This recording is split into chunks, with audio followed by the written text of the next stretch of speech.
Hi ಎಲ್ಲರಿಗೂ ನಮಸ್ಕಾರ. Welcome to our mini log. ಇವತ್ತು ನಾನು ಹಾಗಲಕಾಯಿ ಪಲ್ಯ ಮಾಡ್ತಾಯಿದ್ದೀನಿ. ಅದು ಕಹಿ ಇಲ್ದಂಗೆ ತುಂಬ ಚೆನ್ನಾಗಿರುತ್ತೆ, ತುಂಬ ಟೇಸ್ಟಿಯಾಗಿಯೂ ಇರುತ್ತೆ.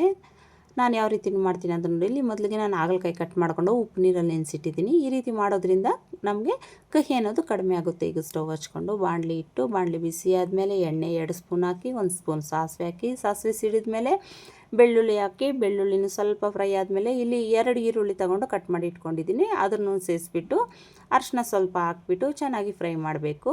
ಇಲ್ಲಿ 2 ಟೊಮೊಟೊ ಹಾಕ್ಕೊಂಡಿದ್ದೀನಿ. ಟೊಮೊಟೊನ ಚೆನ್ನಾಗಿ ಮಗ್ಗಿದ ಮೇಲೆ ಈಗ ಹಾಗಲಕಾಯಿ ಕಟ್ ಮಾಡಿ ಇಟ್ಕೊಂಡಿದ್ದೀವಲ್ಲ ಅದನ್ನು ಸೇರಿಸ್ಬಿಟ್ಟು ನಮಗೆ ಇಲ್ಲಿ ರುಚಿಗೆ ತಕ್ಕಷ್ಟು ಉಪ್ಪನ್ನು ಹಾಕ್ಬಿಟ್ಟು ಒಂದು ಪ್ಲೇಟ್ ಕ್ಲೋಸ್ ಮಾಡಿ ನಾವು ಒಂದು 2 ನಿಮಿಷ ಚೆನ್ನಾಗಿ ಮಗ್ಗಕ್ಕೆ ಬಿಡಬೇಕು.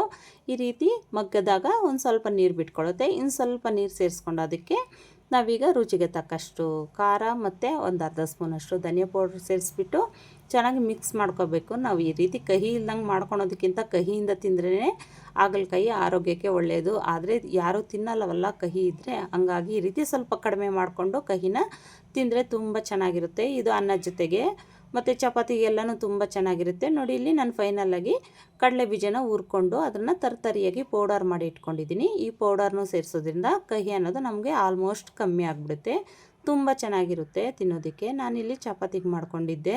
ತಿಂತಾಯಿದ್ರೆ ಸ್ವಲ್ಪನೂ ಕಹಿನೇ ಅನಿಸಿಲ್ಲ.